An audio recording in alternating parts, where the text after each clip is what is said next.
Hey everybody, Mr. Dustin here. Welcome to Bible class. I have no pillows. One of the things that we're going to talk about today is a special family. It's a very important family in history, not just history of the Bible, but of the whole world. I think it's important that we know that God wanted us to know all about Abraham, Isaac, and Jacob, their family. Because you and me, we end up being a part of their story as well. Their story, like so many others, is one of the stories that we can read in the Bible. And in fact, it's probably better to call it an account. It isn't made up. It's a true story. It is an account of these people, a historical account. And it's part of the plan that God set in motion to bring Jesus into the world so that we can all go to heaven. So we're going to talk about that today, but as we get into it, I want to talk about our new memory verses because we're getting into a new study. We're still talking John 1 through 3. In the beginning was the Word, and the Word was with God, and the Word was God. He was with God in the beginning, and through Him all things were made. Without Him nothing was made that has been made. Also, Exodus 20, verse 12. If you know what Exodus chapter 20 is, that's where we get our 10 commandments. Verse 12 says, honor your father and your mother, so that you may live long in the land that the Lord your God is giving you. And then Colossians 3, verse 20. Children, obey your parents in everything, for this pleases the Lord. So, let's get to our discussion of families for today.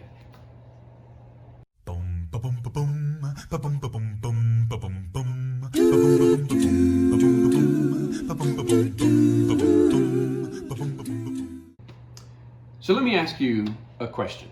Do you know how families are different way back in the days of Abraham and Isaac from our families today? Maybe you have some ideas about that. I don't know. Some of the things that you might think, or Abraham and Isaac, they actually lived in tents. They didn't even live like I live in a solid house. It doesn't move with me. They lived in tents. That's different. Maybe they ate different foods than we eat now. Only the boys would go to school. There's a whole bunch of different things that are different then than they are now.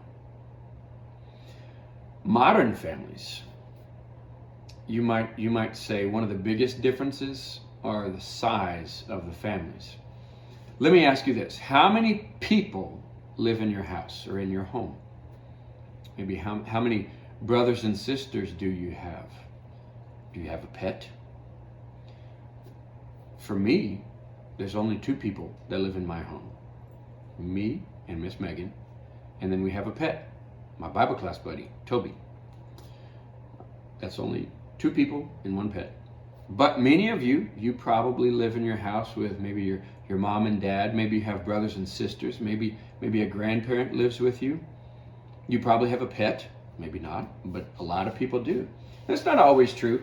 Some people don't always have both parents living in their house. Maybe they don't have grandparents living in their house. Maybe they don't have brothers and sisters. It's different for everybody. But families in biblical times, they were different. If you lived in Abraham's day with Abraham and Isaac, usually many people lived together in your family.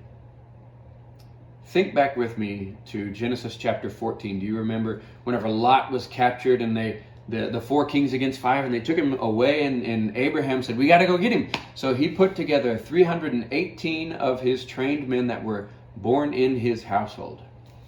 And he went after them, and he went to catch these people and to bring Lot and his family back.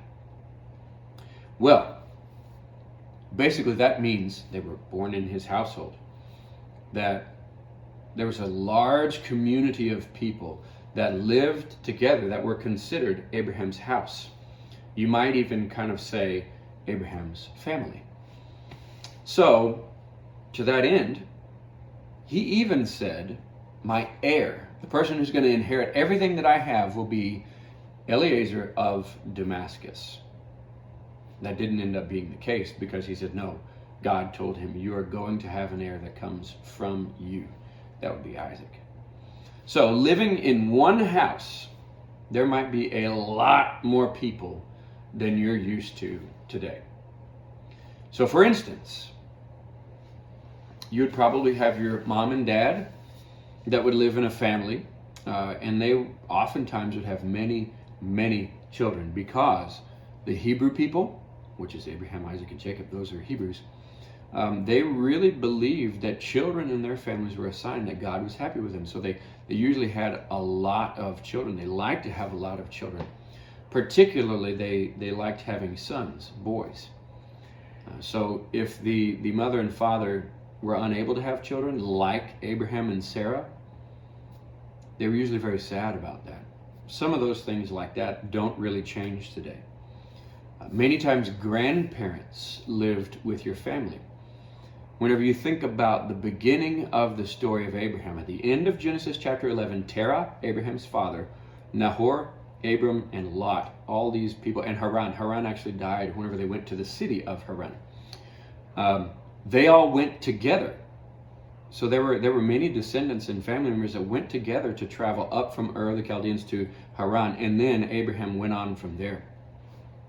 So they had all these people living together, Terah being the grandparent in that situation. They were a very respected part of the family. Whenever you look at Isaac, Isaac grew up under Abraham's rule, under his house. Cousins and aunts. This would also be people who would live with your family. Aunts would probably live in your house if your uncle was no longer there. It would probably be pretty fun to grow up with your cousins. In my family, including me, there are 28 of us that are cousins. That is quite a bunch of people. So whenever we would get together for holidays, before this most recent year, there would be over 50 people gathered together because just cousins, aunts and uncles and cousins, and now my grandmother's great grandchildren. So my brother and sister and my cousins, they are having children now. So there's a whole bunch of people that would end up gathering together. Can you imagine all those people living together all the time? Some days I think that might be kind of fun, and some days it would be crazy. But you would also maybe have any older sisters would be living in your house because they needed generally to be married to go out on their own. Otherwise, they live under their father's roof, or they get married and they live under their husband's father's roof. Because that's the way it worked. They were always working around basically the men in their lives. That's what we call a patriarchal system. Something that's interesting about that is how big all this would be. And if you were particularly wealthy, you might have servants, and people would come to town. You'd have guests. It's a lot of people living in one place. Big families, lots of people. Someone you would not have living with you, you can hear him barking at the door, is my Bible class buddy, Toby. You would not have a pet dog. In ancient Israel, the dog, look, here he is, my Bible class buddy. The dog was not man's best friend. He was actually kind of an outcast of society. They would insult people by calling them dogs. So that basically means that my little Bible class buddy, he wouldn't be here with me. So those are the family's idea. What's different about families then and what families are today? It's interesting to think about. And as we consider that, we're going to start looking on Wednesday about a family. We've really been talking about them for some time. We will be talking about Abraham's descendants. Specifically, we're going to be looking at Isaac and how he also became great. God promises to him as well, your family is going to be huge. Your descendants will be innumerable, basically. So this family will actually become an entire nation. We'll eventually read about 12 brothers that become the 12 tribes of Israel. But at least at one point, they all lived under one roof. So come back on Wednesday, and I will be talking to you about the story of this very important family and what my ram has to do with all that. See you then.